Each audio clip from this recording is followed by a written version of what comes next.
Welcome back to my grammar tips YouTube channel. আজকে ভালো সুন্দর একটা টপিক নিয়ে এসেছি। দেখো, অবজেক্ট নিয়ে আজকে কথা বলবো। তো প্রথমত জানি যে অবজেক্ট কাকে বলে। অবজেক্ট কি হয়? এটা হচ্ছে ভার্বের মানে প্রেডিকেটের একটা অংশ অবজেক্টটা। তো অবজেক্ট সরাসরি ভার্বের সঙ্গে একটা লিঙ্ক তো থাকেই। ভার্বকে যদি আমরা প্রশ্ন করি কি বা কাকে দিয়ে, যে উত্তরটা আসে তাকে কিন্তু আমরা অবজেক্ট বা কর্ম বলে থাকি। তো অবজেক্ট কোনো ভার্বের যদি অবজেক্ট থাকে সেটা আমরা কি বলে জানি? সেই ভার্বটাকে আমরা ট্রানজিটিভ ভার্ব বলে আমরা জানি, যেটা সকর্ম ক্রিয়া বলা হয়। হ্যাঁ, তো আমরা আজকে জানবো যে অবজেক্ট সে কত ধরনের হতে পারে, বিভিন্ন অবজেক্ট নিয়ে কথা বলবো। তো এখানে দেখো, প্রথমে উদাহরণ লেখা আছে ডিরেক্ট অবজেক্ট এবং ইনডিরেক্ট অবজেক্ট।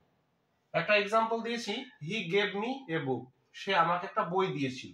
তাহলে হিটা হচ্ছে সাবজেক্ট, গেভটা হচ্ছে V2 ফর্মুলা লেখা আছে পাস্ট টেন্স, এবং মি এটা একটা অবজেক্ট এবং এটা একটা অবজেক্ট, তাহলে নিশ্চয়ই এটা ট্রানজিটিভ ভার্ব। তো যদি মানে মানুষ বোঝায়, ব্যক্তি বোঝায়, তাহলে সেটা কি হবে? সেটা হয়ে যাবে ইনডিরেক্ট অবজেক্ট। আবার এই ইনডিরেক্ট অবজেক্টকে কি বলে? ইনডিরেক্ট অবজেক্টকে কিন্তু ডেটিভও বলা যেতে পারে, ডেটিভ কেস বলা হয়। হ্যাঁ, ডেটিভ কেস বলা হয়। আর এটা কি বলে? ডেটিভ মানে সেই গৌণ কর্ম যেটাকে বাংলায় বলা হয়।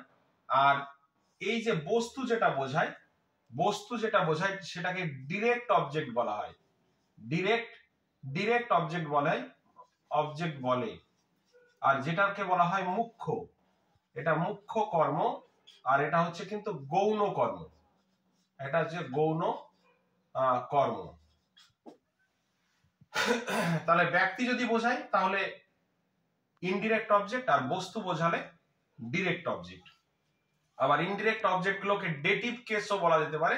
আর যেগুলো মানে ডিরেক্ট অবজেক্ট সেটাকে কিন্তু কি আবার বলা যেতে পারে? সেটাকে বলা হয় অ্যাকিউজেটিভ, তাকে কিন্তু বলা যেতে পারে অ্যাকিউজেটিভ কেস বলা যেতে পারে। তাহলে দ্বিতীয় এক্সাম্পল আসি, দেখাচ্ছে রিটেন অবজেক্ট। রিটেন অবজেক্ট জিনিসটা কি? একটা বাক্যে যেটা অ্যাক্টিভ ভয়েস লেখা আছে, অ্যাক্টিভ ভয়েসের বাক্য, আই গেভ হিম এ বুক, এটা হচ্ছে অ্যাক্টিভ ভয়েসের বাক্য। তো এটা একটা অবজেক্ট, এটা একটা অবজেক্ট।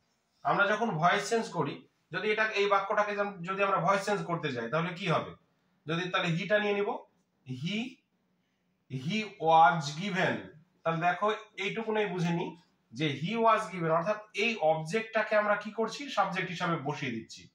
কিন্তু যখন সাবজেক্টের এটাকে নিয়ে চলে আসছি, তখন এটা তো পড়ে থাকছে। এই অবজেক্টটা যেটা পড়ে থাকছে এটাকে বলা হয় রিটেন অবজেক্ট বলা হয়, রিটেইনড অবজেক্ট। তাহলে আরেকবার বলি, অ্যাক্টিভ ভয়েসের কোন বাক্যে যদি অবজেক্ট থাকে, হ্যাঁ, দুটো অবজেক্ট আছে, ওই দুটোর মধ্যে যখন আমরা একটা অবজেক্টকে কি করে দিচ্ছি? অ্যাক্টিভ ভয়েসে নিয়ে আসার সময়, এই প্যাসিভ ভয়েস করার সময় আমরা সেই অবজেক্টটাকে সাবজেক্ট করে দিচ্ছি।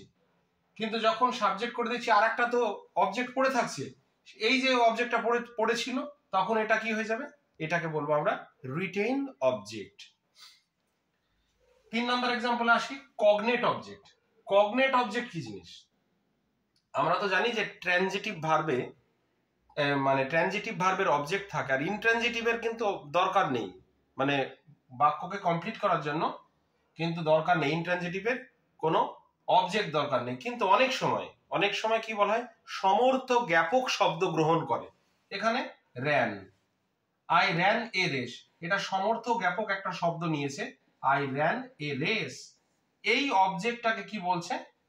তাহলে কি বলবো? এটাকে বলছে কগনেট অবজেক্ট। এটাকে কি বলছে? Cognate object. তাহলে কাকে বলবো কগনেট অবজেক্ট? ইনট্রানজিটিভ ভার্ব যখন সমর্থ জ্ঞাপক একটা শব্দ গ্রহণ করবে, হ্যাঁ, তখন তাকে কগনেট অবজেক্ট বলে। সেটা আবার ভার্ব থেকে উৎপত্তি হয়েছে। ফ্যাক্টেটিভ অবজেক্ট কি? 4 নম্বর উদাহরণ, ফ্যাক্টেটিভ অবজেক্ট। হ্যাঁ, ফ্যাক্টেটিভ অবজেক্ট অনেক সময় কি দেখা যায় যে অবজেক্ট আছে। এই বাক্যটা দেখি, হি কল্ড মি, এখানে যদি থেমে যেতাম, ধরা যাক এটা নেই, হি কল্ড মি বলে থেমে গেলাম, সে আমাকে ডাকতো, হ্যাঁ, তাহলে কিন্তু বাক্যটার অর্থপূর্ণ হচ্ছে কি না? অর্থপূর্ণ হচ্ছে না। তাহলে অবজেক্ট থাকা সত্ত্বেও যখন আর একটি শব্দ গ্রহণ করছে বাক্যের অর্থপূর্ণ করার জন্য, এই তখন এই শব্দটাকে কি বলছি